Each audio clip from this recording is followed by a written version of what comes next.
Você já se perguntou até onde pode chegar a mente de um psicopata? E se eu te dissesse que, por mais de uma década, um homem viveu em meio a corpos desmembrados, praticando canibalismo e necrofilia sem levantar grandes suspeitas?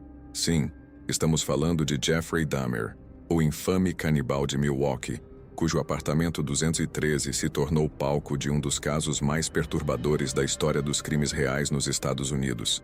Prepare-se para mergulhar num universo sombrio, onde ossos viram troféus, freezers escondem horrores, e a linha entre insanidade e frieza calculada se apaga. Vamos juntos explorar como uma infância marcada por negligência parental, alcoolismo e distúrbios mentais ajudou a moldar um serial killer com desejos tão sinistros que beiram o inacreditável. Se você acha que já viu de tudo sobre serial killers, é melhor ficar até o fim, porque o que Jeffrey Dahmer fez com suas vítimas vai muito além da violência. Envolve controle, perversão e até tentativas de criar verdadeiros zumbis humanos. Esse é um daqueles casos em que a realidade ultrapassa qualquer filme de terror. E o mais assustador, ele passou anos enganando todo mundo, até mesmo a polícia, que teve nas mãos a chance de impedi-lo, mas falhou de forma trágica. Então, sente-se, respire fundo e prepare-se. O que você vai descobrir aqui vai mexer com a sua percepção sobre o que é o mal em sua forma mais pura. Vamos começar? Tem coisas que a gente ouve e pensa, isso não pode ser verdade. Mas e se eu te contar que um homem comum, vizinho tranquilo e aparentemente inofensivo, escondia um verdadeiro campo de horrores dentro do seu apartamento? Jeffrey Dahmer, mais conhecido como o canibal de Milwaukee, não só matou, ele desmembrou, estocou partes humanas no freezer, construiu altares com crânios e ainda tentou criar zumbis vivos com produtos químicos. Por trás de um rosto calmo, havia um serial killer frio, calculista e movido por desejos tão obscuros que nem os filmes mais macabros ousaram retratar. E o mais assustador? Ele operou por mais de 13 anos sem ser pego. A polícia chegou a devolver uma vítima que havia escapado, direto para os braços do assassino. Neste vídeo, você vai descobrir como uma infância traumática, marcada por negligência parental e alcoolismo, se transformou numa jornada de assassinato, canibalismo e necrofilia. Vamos entrar na mente distorcida de Dahmer e entender o que levou esse homem a cometer alguns dos crimes mais chocantes dos anos 80 e 90.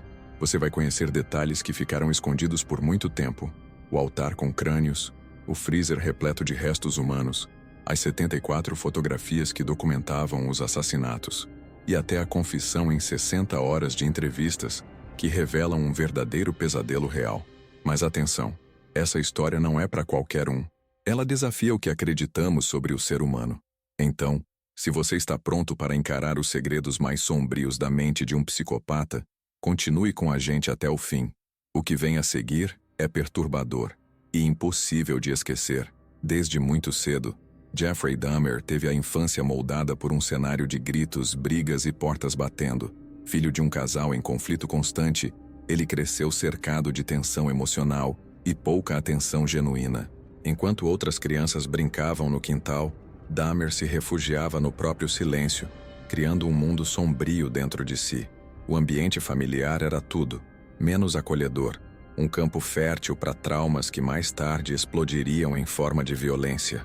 Era como se a tempestade já estivesse se formando bem ali, no quarto da criança calada. A solidão virou sua companheira inseparável. Sem amigos próximos e distante dos pais, Dahmer passava horas mergulhado em pensamentos obscuros. Ele não era o tipo de criança que fazia birra por brinquedos. Ele queria entender o que havia dentro deles. Essa curiosidade mórbida foi se manifestando de forma cada vez mais estranha. Pequenos animais mortos chamavam sua atenção, e isso não era apenas uma fase estranha de criança. Era o prenúncio de um comportamento serial killer, frio e desconectado da empatia. Enquanto a escola era o espaço de socialização para muitos, para Dahmer era só mais um palco de indiferença.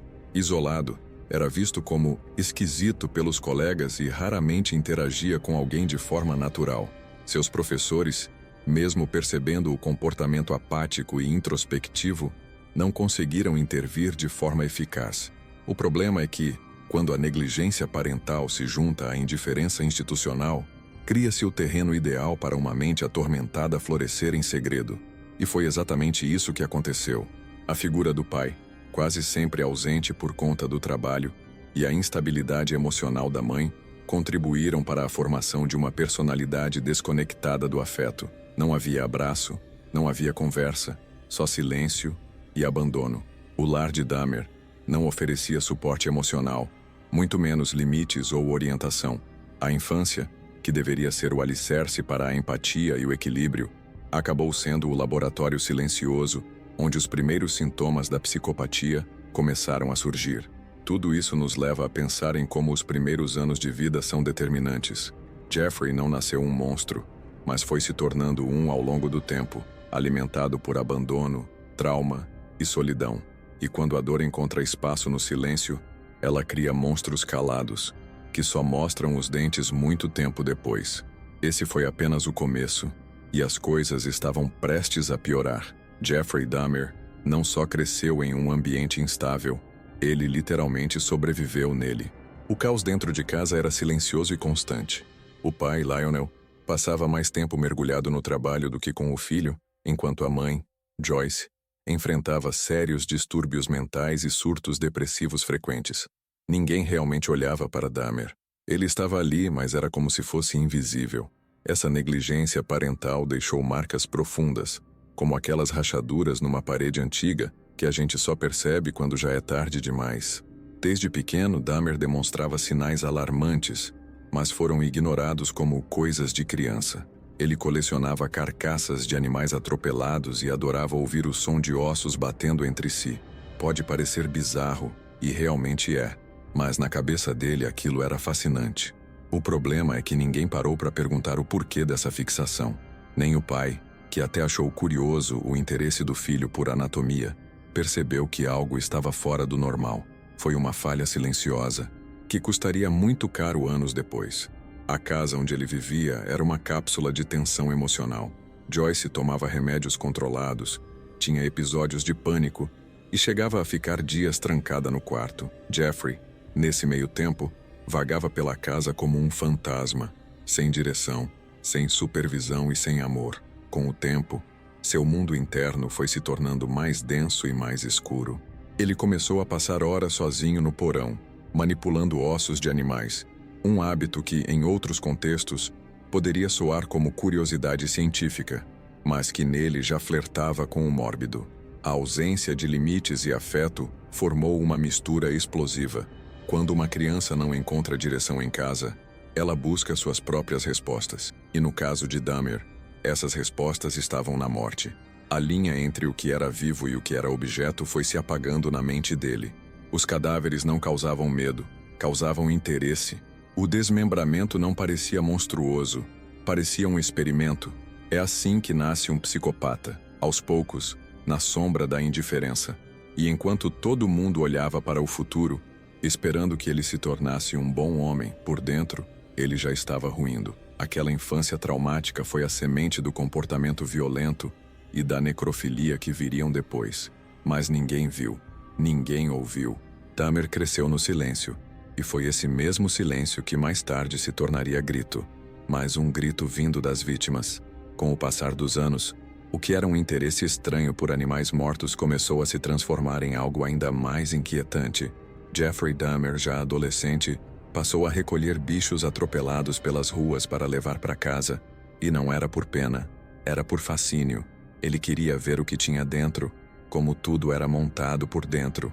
Usava facas, seringas e até ferramentas improvisadas para abrir os corpos, com uma frieza que assustaria qualquer um, se alguém estivesse prestando atenção.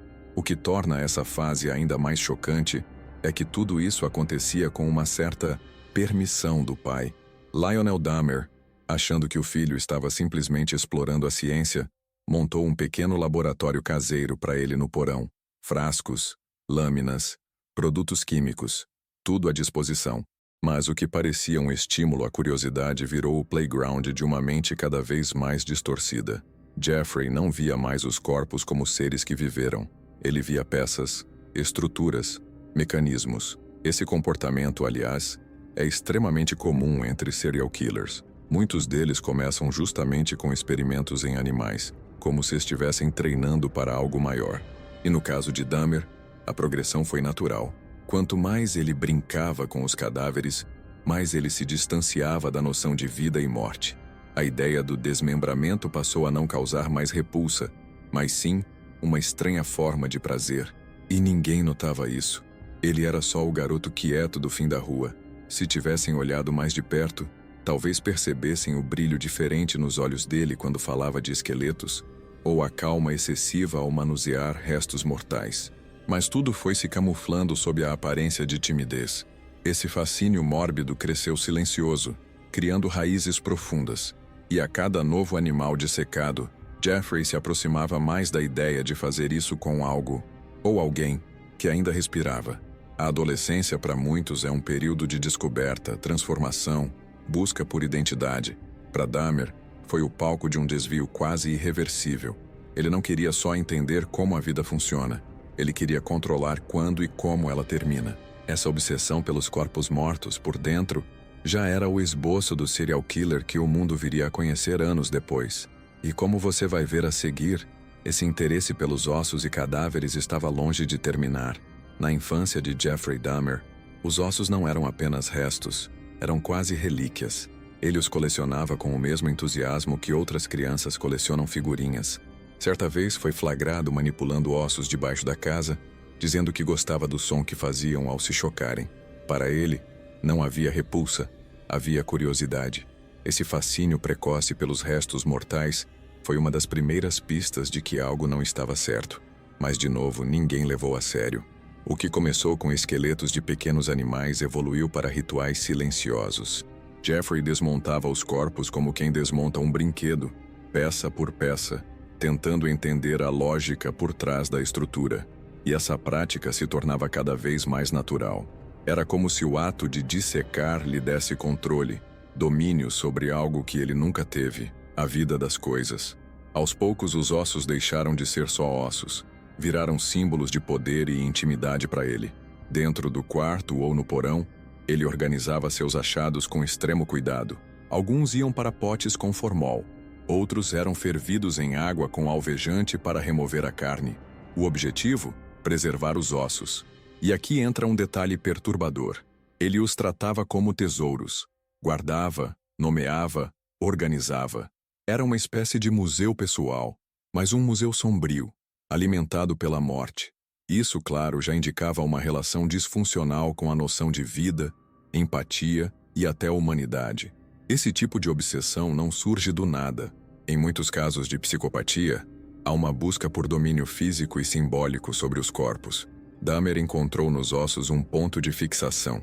Eles não gritavam, não reclamavam, não abandonavam. Eram dele, totalmente.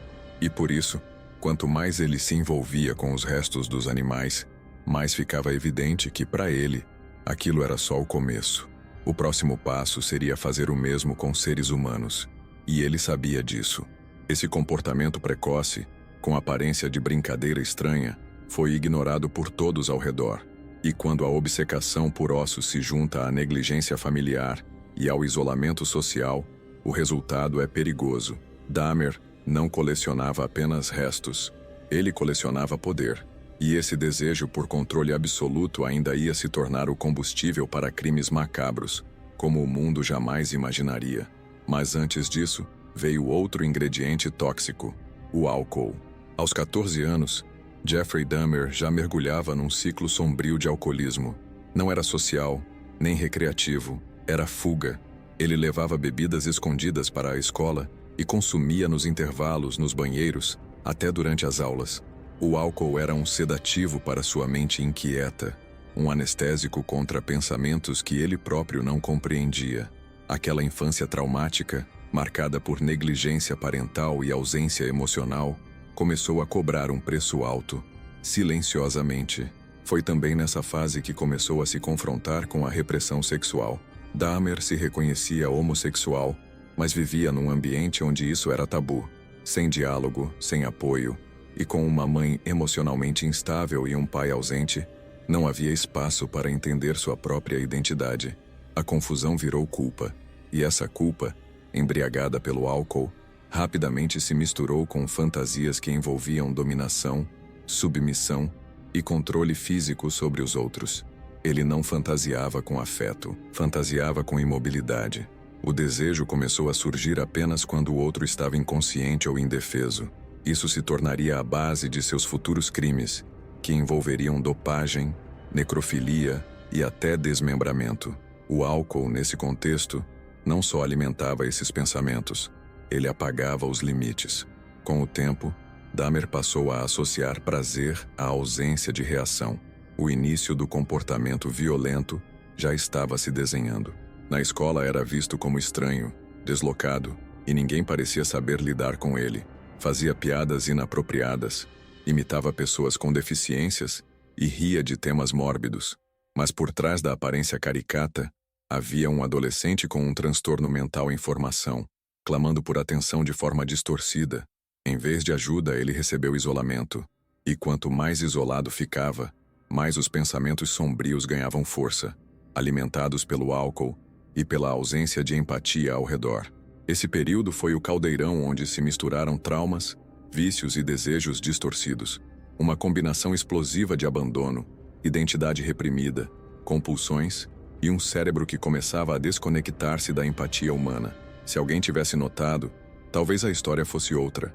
Mas ali, entre um gole escondido e uma fantasia doentia, nascia o monstro que, anos depois, chocaria o mundo como o infame canibal de Milwaukee. A adolescência de Jeffrey Dahmer foi marcada por um isolamento cada vez mais evidente. Mesmo rodeado de colegas na escola, ele vivia à margem, como um figurante na própria vida. Passava os intervalos escondido nos cantos, sempre com uma garrafa disfarçada em algum recipiente comum. Era comum vê-lo embriagado no meio das aulas, tropeçando nas palavras e rindo sozinho, um comportamento que deveria ter soado como um grito de socorro, mas que foi tratado como simples esquisitice. Apesar de ser um aluno inteligente, sua performance escolar foi caindo com o tempo. O álcool passou a dominar suas rotinas. Ele bebia para escapar da realidade, mas também para alimentar suas fantasias cada vez mais obscuras. À medida que o isolamento aumentava, seus pensamentos se voltavam ainda mais para o controle absoluto, o poder sobre corpos imóveis, e as ideias de desmembramento começaram a parecer menos absurdas e mais possíveis. Era como se o mundo real não tivesse mais nada a oferecer. Em casa, o cenário era o mesmo, uma mistura de silêncio, ausência e tensão. Os pais, presos em seus próprios conflitos, não percebiam que o filho estava à deriva. Ele passava horas no porão ou no quarto, criando um universo paralelo onde era dono de tudo. Essa falta de supervisão permitiu que ele cultivasse pensamentos perigosos, sem qualquer barreira. E o álcool, claro, era o combustível silencioso que o ajudava a apagar os poucos limites que ainda restavam. Na escola, alguns colegas notavam comportamentos bizarros, mas ninguém levava a sério. Chamavam de estranho, riam das imitações grotescas que ele fazia, mas ignoravam o olhar vazio por trás do humor sem graça. Se tivessem olhado com atenção, talvez percebessem que o garoto não estava apenas tentando se enturmar, ele estava gritando por atenção de um jeito deturpado. E quando a sociedade vira as costas para quem sofre em silêncio, ela corre o risco de criar monstros. Dahmer foi um desses casos. Esse período mostra como a adolescência pode ser uma encruzilhada. Enquanto uns encontram apoio, outros mergulham no abismo. No caso de Dahmer, o caminho escolhido foi sombrio, alimentado por solidão, alcoolismo e pensamentos cada vez mais violentos. Ele não queria apenas se enturmar ou ser aceito. Ele queria controle, domínio, poder.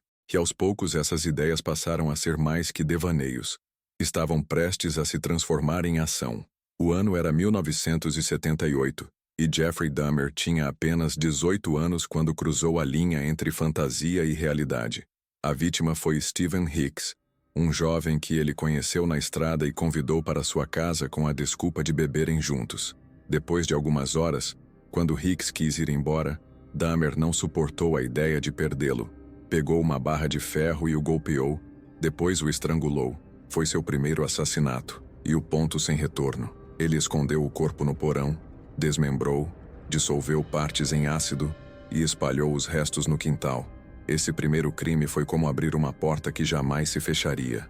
A sensação de controle absoluto sobre a vítima acendeu algo dentro dele. O desmembramento deixou de ser apenas um pensamento sombrio, virou prática. Dahmer se sentiu no comando, dono da vida e da morte. E o pior, não sentiu culpa. Pelo contrário, houve até uma espécie de alívio.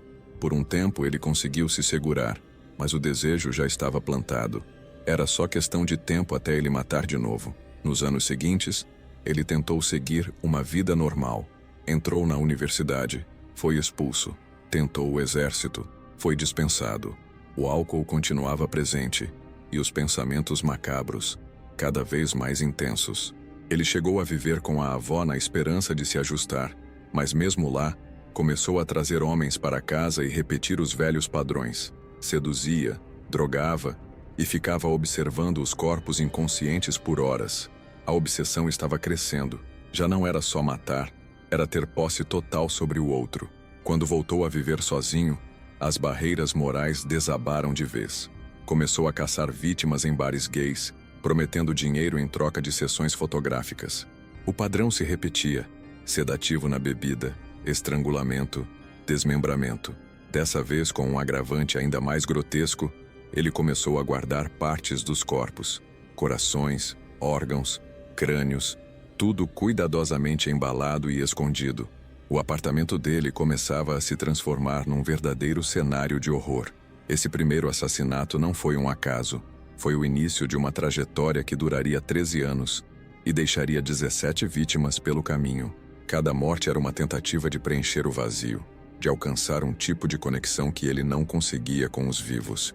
Dahmer não matava por raiva ou impulso. Ele matava por desejo.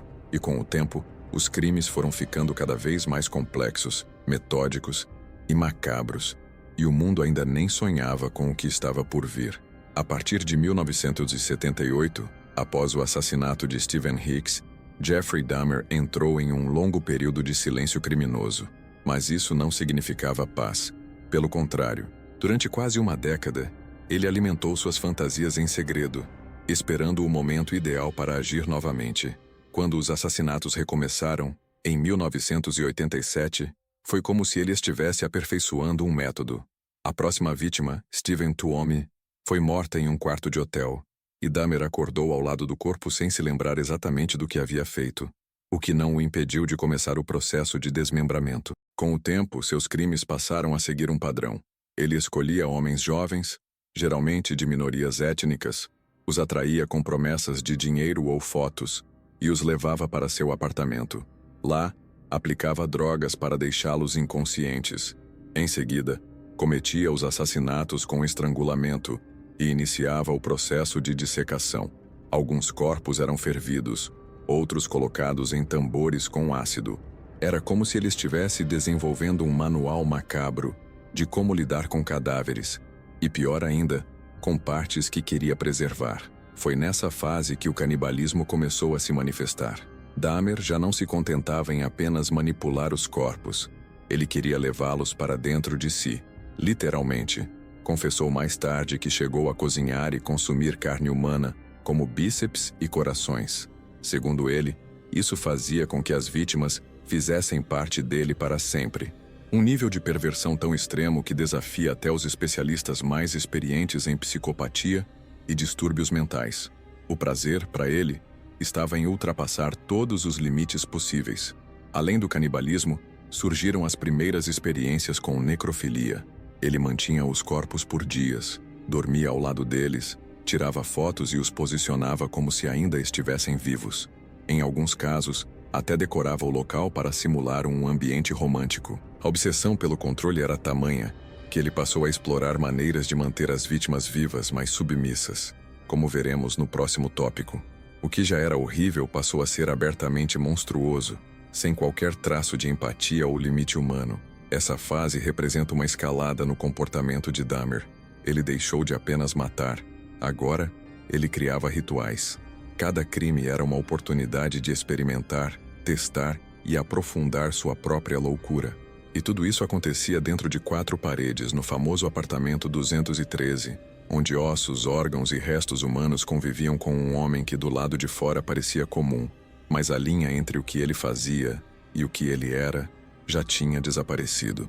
À medida que os assassinatos se tornavam mais frequentes, Jeffrey Dahmer começou a desenvolver uma nova obsessão: transformar suas vítimas em companheiros permanentes. Mas como fazer isso sem que elas deixassem de existir? A resposta que ele encontrou foi tão perturbadora quanto criativa: perfurações no crânio com uma furadeira, seguidas da injeção de substâncias químicas como ácido muriático ou água fervente diretamente no cérebro. A ideia era desligar a consciência e manter os corpos vivos, mas submissos, verdadeiros zumbis humanos. Esses experimentos, que beiram a ficção científica doentia, mostram como Dahmer já não estava apenas cometendo assassinatos. Ele queria criar, moldar, ter posse total sobre outro ser humano. E o mais assustador, ele relatava tudo isso com frieza, como se estivesse descrevendo uma receita de bolo. O fracasso dessas tentativas, já que as vítimas morriam pouco depois, nunca o desmotivava. Pelo contrário, parecia incentivá-lo a tentar novamente como um cientista maluco guiado por perversão e desespero. O comportamento de Dahmer passou a demonstrar não só perversidade, mas também uma necessidade psicológica extrema de controle absoluto. Ele já não queria apenas apagar a vítima, queria que ela continuasse ali, imóvel, obediente, presente. Esse desejo foi se enraizando, se misturando com práticas de necrofilia, consumo de carne humana e fotografias minuciosamente tiradas de cada fase do processo. Em sua mente distorcida, ele estava criando algo, um companheiro perfeito, uma companhia que jamais o abandonaria. É nessa fase que o apartamento 213 se torna mais do que um cenário de crime. Vira um laboratório do terror. Barris com ácido, ferramentas cirúrgicas, polaroides de corpos desmembrados e até tentativas de empalhamento. Dahmer chegou ao ponto de guardar corações humanos no freezer para comer depois. Cada crime era documentado, quase como se ele estivesse montando um portfólio macabro. A frieza com que descrevia tudo depois revela o grau de desconexão emocional que ele tinha com as vítimas. Para ele, eram objetos, experiências, extensões de si. E assim, os assassinatos deixaram de ser o fim da linha e passaram a ser apenas o começo. Cada nova vítima era uma oportunidade de aperfeiçoar o processo. Não se tratava mais de impulsos descontrolados, mas de ações friamente calculadas. Um psicopata com um plano, por mais insano que fosse. E enquanto a polícia ignorava pistas gritantes, Dahmer seguia em sua missão pessoal de manipular a vida e a morte. Mas, como veremos no próximo tópico, o que ele fez com os corpos depois foi ainda mais bizarro. Dentro do apartamento 213, Jeffrey Dahmer criou mais que um esconderijo de horrores. Ele montou um verdadeiro mausoléu particular. Partes humanas estavam por toda parte. Cabeças dentro do freezer, crânios empilhados no armário, corações e músculos guardados em recipientes, e um tambor de 200 litros no quarto com corpos em decomposição dentro de ácido. Era como um museu do grotesco, onde cada pedaço tinha um significado simbólico para ele. O mais assustador, ele fazia isso tudo com uma calma absurda. Dahmer não apenas matava, ele curava, preservava, tratava os corpos como relíquias. Sua intenção era construir um altar com os restos mortais das vítimas, incluindo crânios pintados, ossos envernizados e até genitálias secas. Ele chegou a desenhar esse altar, com velas pretas, um espelho e um trono improvisado, onde ele pretendia sentar para meditar, rodeado pelos restos de quem matou. Era como se estivesse criando um templo particular, um santuário doentio de adoração à própria loucura. A forma como ele armazenava os corpos revela o grau de organização e frieza. Os freezers não guardavam comida, guardavam pedaços de vítimas. Havia etiquetas, potes numerados, planejamento. E isso mostra que, ao contrário do que muitos pensam, Dahmer não era impulsivo. Ele era metódico. Ele colecionava ossos como troféus, e cada item do apartamento tinha um propósito.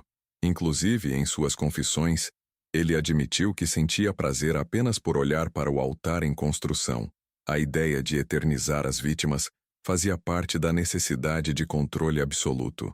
Ele não suportava a ideia de ser abandonado, e por isso manter pedaços das pessoas era sua forma de não deixá-las ir embora. É macabro, mas no distúrbio mental dele, fazia sentido. O corpo, para Dahmer, era uma matéria moldável, um objeto de afeto e poder. A empatia havia desaparecido completamente. Restava só o instinto de possuir, de dominar, de transformar a morte em arte mórbida. Esse altar que ele sonhava construir nunca foi finalizado, mas a simples existência dessa ideia já revela muito. Era mais que assassinato, era obsessão com o controle, a permanência, o ritual. E tudo isso foi feito dentro de um apartamento comum, num prédio qualquer, no coração de Milwaukee. Vizinhos ouviam barulhos estranhos, reclamavam do cheiro, mas nunca imaginaram que estavam ao lado de um dos cenários mais macabros da história dos crimes reais. E como veremos no próximo tópico, as práticas de Dahmer ainda iriam descer mais um degrau no abismo do horror. Quando pensamos que nada mais pode chocar, Jeffrey Dahmer ultrapassa mais um limite. Não bastava matar, desmembrar e guardar partes dos corpos. Ele começou a comer as vítimas. Literalmente. O canibalismo se tornou parte dos seus rituais. Ele cozinhava músculos, corações e bíceps em panelas comuns, como se fosse uma refeição qualquer. Em suas próprias palavras, comer a carne das vítimas fazia com que elas fizessem parte dele para sempre. Era uma forma de controle pós-morte, um ritual de apropriação extrema. Mas não foi só isso. Dahmer também desenvolveu práticas de necrofilia. Depois de matar, ele mantinha os corpos por dias, posicionando-os em sua cama, tirando fotos e até realizando atos sexuais com os cadáveres. Para ele, era o único jeito de manter a companhia perfeita. Alguém que nunca fosse embora, que não o rejeitasse. A morte não era o fim do contato, era apenas o início do domínio total. Esse comportamento revela o quão profundamente distorcida estava sua mente. A linha entre amor, sexo, morte e posse simplesmente desapareceu. As vítimas, geralmente atraídas por promessas de dinheiro ou ensaios fotográficos, não sabiam que estavam entrando numa armadilha irreversível. Após serem drogadas, eram mortas e, depois, viravam parte de um processo já meticulosamente estabelecido. Ele documentava tudo com polaroids, armazenava órgãos e utilizava partes do corpo como decoração. Um exemplo macabro. Certa vez, serviu carne humana com vinho para ele mesmo, como se fosse um jantar de celebração. A frieza com que ele relatou isso nas confissões é absolutamente perturbadora. Esse comportamento misturando necrofilia e canibalismo não é comum, nem entre serial killers. É um estágio raríssimo e extremo de desumanização. Dahmer não via mais suas vítimas como pessoas. Eram objetos para satisfazer desejos que misturavam domínio físico, psicológico e sexual. Ele chegou ao ponto de dizer que só se sentia completo ao lado de um corpo imóvel. Vivos demais, os parceiros o deixavam ansioso. Mortos, o tranquilizavam. Isso mostra um nível de dissociação da realidade quase total. A repetição desses rituais mostra que tudo era calculado, planejado e ritualizado. O ato de matar era só uma etapa. O objetivo final era manter o corpo por perto o máximo de tempo possível, para uso emocional, sexual e até alimentar. Jeffrey Dahmer não era apenas um serial killer, era um símbolo do horror humano elevado ao extremo. E o mais assustador, ele fazia tudo isso em silêncio num apartamento comum, com vizinhos que mal desconfiavam, até que um erro, ou melhor, uma vítima que sobreviveu, mudou tudo. Em maio de 1991, a tragédia poderia ter sido interrompida, mas um erro da polícia selou o destino de mais uma vítima. Conerak Sintasonphone, um garoto de apenas 14 anos, conseguiu fugir do apartamento de Dahmer completamente desnorteado, sangrando e visivelmente drogado. Ele corria pelas ruas de Milwaukee, nu e desorientado, até ser encontrado por vizinhos que imediatamente ligaram para a polícia. Era o tipo de cena que grita por intervenção imediata, mas o que aconteceu a seguir foi inacreditável. Jeffrey Dahmer apareceu momentos depois e, com toda a calma do mundo, disse aos policiais que o menino era seu namorado e que tinham apenas brigado. Mesmo com os protestos das testemunhas, que afirmavam claramente que se tratava de uma criança, os policiais preferiram acreditar em Dahmer. A desculpa? Briga de casal gay, sem investigação mais profunda, sem verificar documentos, sem sequer vasculhar o apartamento. Os agentes simplesmente devolveram a vítima para o assassino. Conerak seria morto poucas horas depois. Essa falha policial entrou para a história como um dos erros mais grotescos em casos de criminalidade nos Estados Unidos. O descaso, a homofobia velada e a negligência foram fatais. Dahmer, inclusive, chegou a fazer piadas homofóbicas com os policiais enquanto eles estavam em seu apartamento, e mesmo assim, não levantou suspeitas. Mais tarde, descobriu-se que os agentes envolvidos ainda riram da situação no rádio da viatura. Enquanto isso, dentro do apartamento 213, o horror seguia intocado. O caso de Conerak não foi só um erro, foi um escândalo que gerou protestos e revolta. Milhares de pessoas foram às ruas exigir justiça e responsabilização. Afinal, quantas vidas poderiam ter sido salvas se aquela intervenção tivesse sido feita corretamente? Esse episódio mostra que, muitas vezes, monstros não agem sozinhos. Eles contam com a cegueira e a omissão das instituições. E nesse caso, a falha da polícia custou a vida de mais vítimas que viriam nos dias seguintes. Essa situação serve como lembrete brutal de que o mal nem sempre se esconde. Às vezes ele está bem diante dos nossos olhos.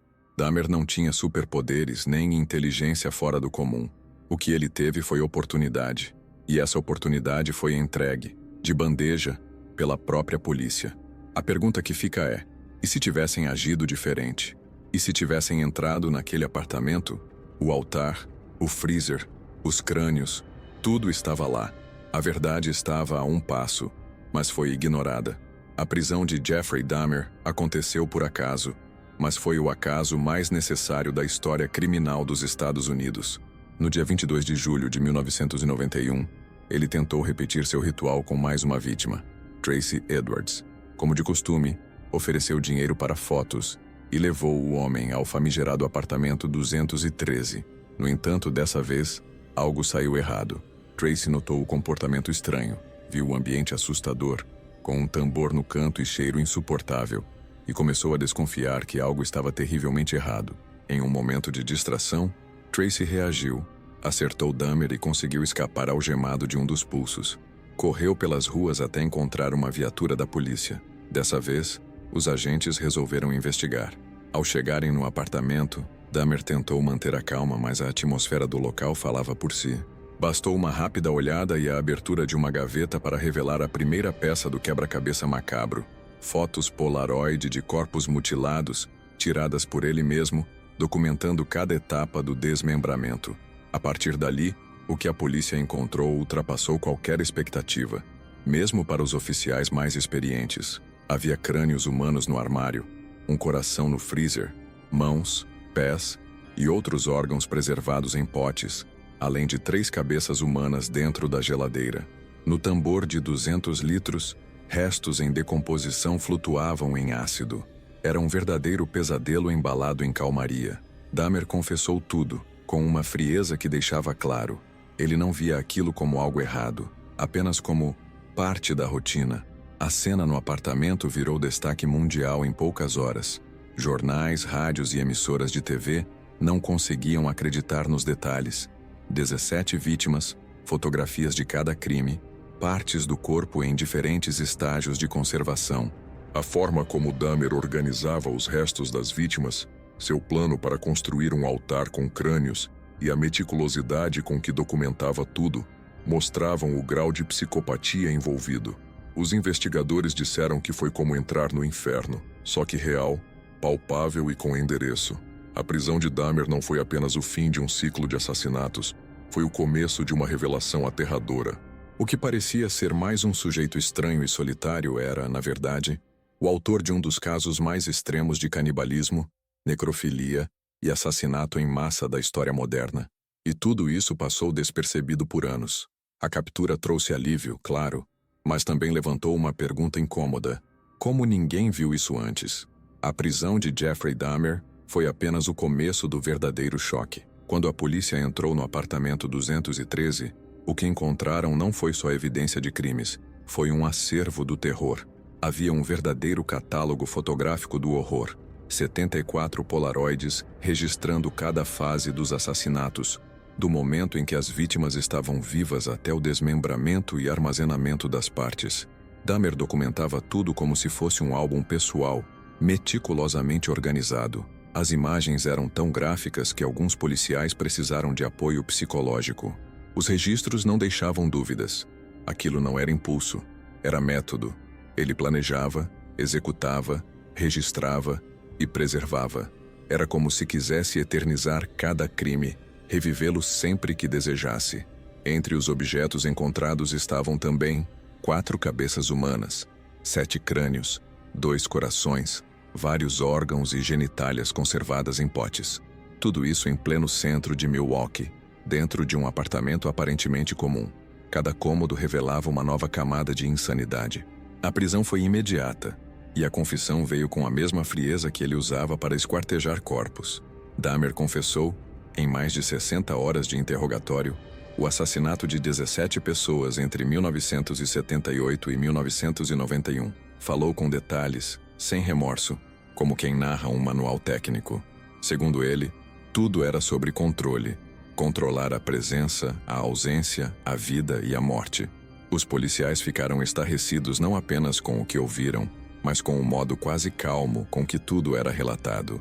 As imagens, os objetos e os relatos de Dahmer foram suficientes para montar um quebra-cabeça completo da sua jornada como serial killer. E a cada novo elemento descoberto, mais inacreditável parecia a história. Os peritos detalharam como ele usava técnicas para limpar ossos, derreter carne, separar partes específicas. Não era só um assassino, era um verdadeiro engenheiro da morte. E tudo foi feito durante mais de uma década, debaixo do nariz da sociedade. Sua prisão representou o fim de um ciclo de terror, mas o impacto do caso foi tão grande que continua a reverberar até hoje. Documentários, séries, livros, todos tentam entender como um ser humano pôde atingir tal nível de desumanização. O caso Dahmer virou um marco na história da criminalidade e também um lembrete cruel de que o mal pode se esconder atrás da aparência mais comum. E a partir dali, começou um dos julgamentos mais controversos e discutidos da década. O julgamento de Jeffrey Dahmer começou em janeiro de 1992, e o mundo inteiro acompanhava, estarrecido, cada detalhe. A defesa tentou argumentar insanidade, alegando transtorno mental severo, o que, convenhamos, parecia plausível à primeira vista. Afinal, canibalismo, necrofilia e um altar com crânios não são exatamente indícios de sanidade. No entanto, os promotores foram firmes. Dahmer sabia o que fazia. Planejava, escondia, limpava a cena, e isso demonstrava plena consciência dos seus atos. Após análise psiquiátrica, o tribunal considerou Dahmer mentalmente apto para responder pelos crimes. Ou seja, ele era legalmente são. E mesmo com sua confissão detalhada, fria e cooperativa, o veredito foi implacável. Recebeu 15 sentenças de prisão perpétua, somando 957 anos. Foi mandado para a Columbia Correctional Institution, onde cumpriria sua pena em regime fechado. E assim, um dos assassinos mais notórios dos Estados Unidos saiu das manchetes e foi trancado entre 4 paredes, mas nem por isso esquecido. Na prisão, Jeffrey se manteve calado na maior parte do tempo. Começou a demonstrar interesse por religião, batizou-se, lia a Bíblia e tentou passar uma imagem de arrependimento. Muitos enxergavam isso como uma tentativa de redenção midiática, enquanto outros acreditavam que, de fato, ele sentia algum tipo de remorso tardio. Ainda assim, ele continuava sendo uma figura temida, odiada e observada de perto pelos demais detentos. Afinal, a fama de canibal de Milwaukee não era algo fácil de apagar. Em 28 de novembro de 1994, Dahmer foi morto por outro preso, Christopher Scarver, que o atacou com uma barra de ferro na ala de trabalho da prisão. A notícia de sua morte correu o mundo com a mesma força do início de seus crimes. Alguns celebraram, outros questionaram como um assassino tão famoso pôde ser deixado vulnerável dentro de uma instituição de segurança máxima. Morreu aos 34 anos, ironicamente vítima da violência que tanto promoveu. Sua morte não encerrou o impacto de seus atos. O caso Dahmer ainda é estudado por psicólogos, criminologistas e roteiristas. Seu nome virou símbolo do extremo da psicopatia e da falha institucional, desde a negligência familiar até a falha policial. Mais que um julgamento, sua história levantou discussões sobre saúde mental, abandono social e os limites da maldade humana. Mas, como veremos no próximo tópico, Os números que cercam esse caso são tão absurdos quanto os crimes que ele cometeu. Durante 13 anos, Jeffrey Dahmer executou uma rotina mortal que deixou um rastro de 17 vítimas. Homens jovens, muitos deles negros, latinos ou asiáticos, que desapareceram sem deixar vestígios. Essa média, pouco mais de um assassinato por ano, mostra que não se tratava de impulsos descontrolados, mas de uma progressão calculada, meticulosa e fria. Ele não agia com pressa. Ele escolhia, preparava, executava.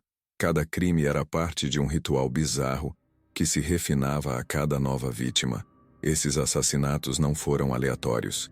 Cada um seguiu um padrão com pequenas variações: drogas, estrangulamento, desmembramento e posterior armazenamento ou destruição dos restos mortais. Em alguns casos, os corpos eram mantidos por dias para que ele pudesse realizar práticas de necrofilia. Em outros, ele experimentava o consumo de carne humana. Tudo isso sem que a polícia sequer desconfiasse por boa parte do tempo. A frieza com que ele operava é o que mais choca. Ele seguia vivendo, trabalhando, sorrindo para os vizinhos, enquanto escondia corpos no armário. As vítimas tinham entre 14 e 32 anos. A maioria vivia à margem da sociedade, o que facilitava a atuação de Dahmer. Ele sabia que, se escolhesse pessoas invisíveis, ninguém investigaria muito a fundo. Isso também levanta uma discussão séria sobre racismo estrutural e homofobia dentro das investigações da época. Por que demorou tanto para alguém perceber? Por que, mesmo após tantas queixas de vizinhos sobre cheiro e barulhos estranhos, nada foi feito? A verdade é dura. Essas vidas foram ignoradas 2 vezes, antes e depois de morrerem. Cada assassinato tinha um peso. Eram famílias despedaçadas, mães procurando filhos desaparecidos, comunidades em choque. E ainda assim, Dahmer continuava, como se nada tivesse acontecido.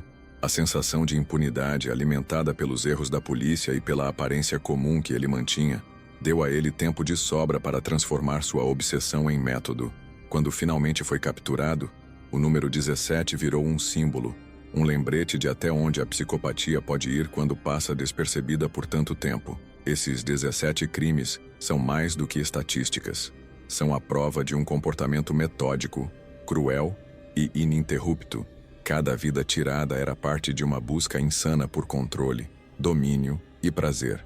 Dahmer não queria apenas matar. Ele queria apagar identidades, transformar pessoas em objetos, imortalizar seus desejos em carne, ossos e fotografias. E mesmo depois de sua morte, o impacto dessas 17 histórias ainda ecoa na mente de quem ousa estudá-lo. Mas os números não param por aí. Às vezes, os números falam mais alto que qualquer descrição. No caso de Jeffrey Dahmer, eles não são apenas dados, são testemunhos de um pesadelo real. Foram 74 fotografias tiradas por ele mesmo, registrando passo a passo o desmembramento das vítimas. Cada imagem era uma tentativa de eternizar o ato, de manter viva a sensação de poder que ele sentia durante os assassinatos. Essas fotos, encontradas em caixas, gavetas e álbuns, serviram como provas inquestionáveis durante o julgamento. A sentença também foi histórica. 941 anos de prisão, o equivalente a 15 penas de prisão perpétua. Foi uma das maiores condenações da história dos Estados Unidos. Isso mostra o peso dos crimes e a necessidade de que a justiça marcasse com firmeza a gravidade do caso. Apesar disso, Dahmer não viveu nem 3 anos após ser preso. Foi assassinado por outro detento. Mesmo assim, os quase 1000 anos de sentença continuam simbolizando a tentativa de reparar, ainda que simbolicamente, um dano irreparável. Durante a perícia, a polícia encontrou 4 cabeças humanas, 7 crânios, 2 corações, além de órgãos diversos cuidadosamente preservados. Tudo isso dentro de um apartamento de um único quarto. Era como se Dahmer tivesse construído um acervo da morte. Não era só sobre matar, era sobre guardar, observar, catalogar. Uma verdadeira obsessão por reter o controle até o último momento. Cada objeto, cada parte humana guardada, representava um fragmento daquilo que ele nunca quis perder: o domínio sobre suas vítimas. Outro número impactante: 60 horas de confissão. Em nenhum momento Dahmer tentou esconder os fatos. Pelo contrário, contou tudo, com detalhes, sem se emocionar. Cada crime, cada experimento, cada tentativa de criar zumbis humanos foi relatada como se estivesse falando sobre um hobby bizarro. O conteúdo dessas entrevistas virou matéria de estudo, base para documentários e até produções de Hollywood. Mas por trás de toda a atenção da mídia, havia o silêncio de 17 famílias devastadas. Esses números não são apenas estatísticas macabras. Eles representam o nível de frieza, planejamento e crueldade de Jeffrey Dahmer. Revelam não apenas o que ele fez, mas o quanto ele se aprofundou em sua própria escuridão. E talvez o mais assustador de tudo seja isso. Ele fazia parecer normal. Era o cara educado do andar de cima que dizia bom dia no elevador, enquanto escondia crânios e fotografias de morte atrás das portas. E agora resta uma última pergunta. O que aprendemos com tudo isso? O que leva alguém a cruzar os limites mais extremos da maldade humana? Será que nasce assim? Ou é moldado pelas falhas do mundo ao redor? O caso de Jeffrey Dahmer não é só uma história macabra. É um espelho incômodo que nos força a encarar perguntas difíceis sobre empatia, negligência, saúde mental e até responsabilidade social. Quantas oportunidades foram perdidas para impedir que isso acontecesse? Quantas vezes ignoramos os sinais, tratando o estranho como apenas excêntrico? E o mais importante, será que hoje, com toda a informação que temos, saberíamos identificar um Dahmer em formação? Ou continuaríamos a olhar para o lado? Essa história não é só sobre um assassino, é sobre nós, sobre como a sociedade lida com a dor silenciosa, com os isolados, com os invisíveis. Se uma tragédia como essa nos ensina algo, é que precisamos estar mais atentos ao que acontece ao nosso redor, ouvir mais, julgar menos e talvez, só talvez, salvar vidas que hoje ainda podem ser alcançadas. E agora eu te pergunto, o que você aprendeu com tudo isso? O que faria diferente se visse alguém com sinais parecidos? Como podemos, juntos, criar um mundo onde histórias como essa não se repitam? A resposta está em cada um de nós. Se esse conteúdo te impactou de alguma forma, inscreva-se no canal, ative as notificações e compartilhe com alguém que precisa entender até onde a mente humana pode ir, tanto para o bem quanto para o mal. Aqui, você vai encontrar muito mais do que histórias. Vai encontrar provocações que despertam consciência.